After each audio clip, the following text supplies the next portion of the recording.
Hey, what's up, guys? True Boxing here. Thanks for coming back to get hit with the truth.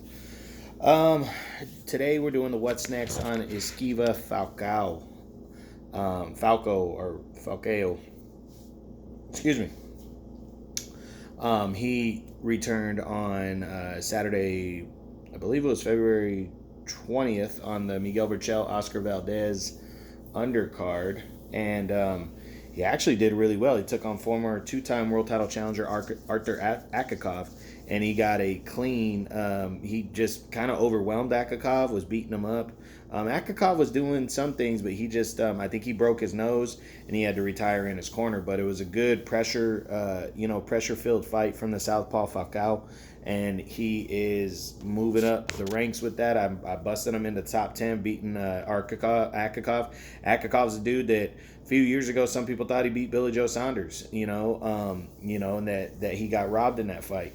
He took on Demetrius Andre a couple years ago for the title. Came up short. Andre pretty much worked him for the whole fight, but he's not a bad middleweight, and the back of the middleweight division is in search of somebody good. So I got Falcao breaking into the top 10 with that win. So the big question now is what's next for Esquiva Falcao? Well, we'll look at the top 10 in a minute, but he's ranked number 5 by the WBO and the IBF right now. That's his highest ranking. He's number 8 in the WBC.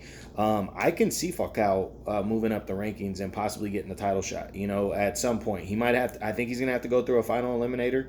The thing is he's technically the third best guy ranked in the IBF, because the IBF doesn't have a number 1 or a number 2 challenger right now. They're still waiting to make those fights. So I think there's a good chance that he can move into one of those fights. So we'll see. We'll see who he gets. But let's run through the top 10 and see what's next for Esquiva Falcao, if he's got any chance of fighting anybody in the top 10. We start with number 1, Triple G Gennady Golovkin. Well, I don't think Triple G is going to sign up to fight him in his next fight. Triple G's looks like he's trying to set up a fight with Ryota Murata or Jaime Minguia, but I wouldn't completely rule it out either that he could fight. Falcao, but I think DAZN's going to push for Triple G to get a big fight and possibly set up a fight with Canelo at some point. So I don't think they're going to want to risk him against a guy undefeated fighter like Falcao. Number 2, Jermall Charlo, the WBC champion. I just don't see Charlo taking a risk against a guy like Falcao. He wants to get into big fights. I know Charlo is possibly an option for him late in the year, for Falcao late in the year. For Canelo late in the year. But we just got to wait and see what goes down with that one. Hold on one second.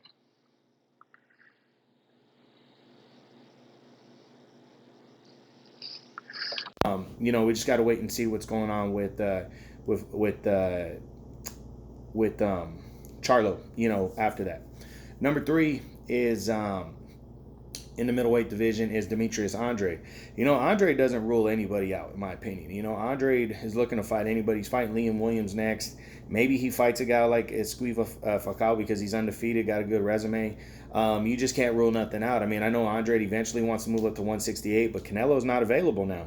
So does he, and Canelo's probably not going to fight him anytime soon. So does he move up? Does he stay here? I wouldn't rule it out. I think it's possible if he still can't land a big fight. And it doesn't look like any of the big names are lining up to fight him. So that fight is possible, in my opinion.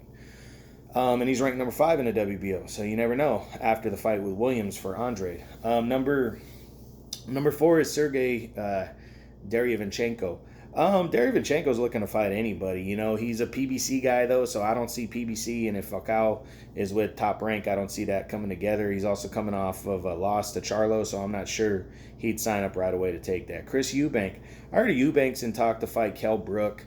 I don't think Eubank's going to want to risk it fighting a guy like him, so I don't see it. Ryota Murata.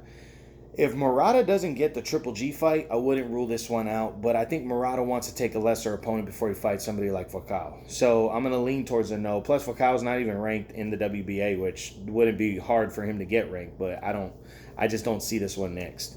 Number 7 is Jaime Minguia, the former junior middleweight champion, undefeated. If Minguia wanted to take on a guy like Falcao to become a mandatory, that'd be fine. But he's already ranked pretty high. He's knocking on the door for a title shot, possibly with Triple G. Now, if he doesn't get that, would he fight a guy like him? That's the big question. That's, would he fight a guy like Falcao? If the title was on the line or if it was a final eliminator, maybe. But I'm going to lean towards the less likely right now because it is a tough matchup. Falcao is very talented. He's a former silver medalist in the Olympics in 2012. So I think it'd be a high-risk, low-reward fight for Minguia. But you never know. And then rounding out, I believe number 8 and 9. Drawing a blank. I know one of them is Rob Brandt, the former WBA regular champion. This will be an interesting one right here. Maybe they can get together since they're both, have ties with Top Rank now. That'd be an interesting fight right there for both guys to try to jump back in the mix. So maybe. And then after that, I can't remember who I have also ranked. I know Kanat Islam just got a big win. I'm not sure if he's still ranked in my top 10 or not. I haven't done my top 10s in a while, guys, so I'd have to look back. But I got Falcao sitting right there at the back of the top 10. He's a good, solid fighter. And, we got to wait and see. I don't think people are going to be lining up to fight him, but I do think he can work himself into an IBF or a WBO eliminator and move himself possibly into a title shot or be lined up to fight for a title by the end of the year. So we'll see what happens.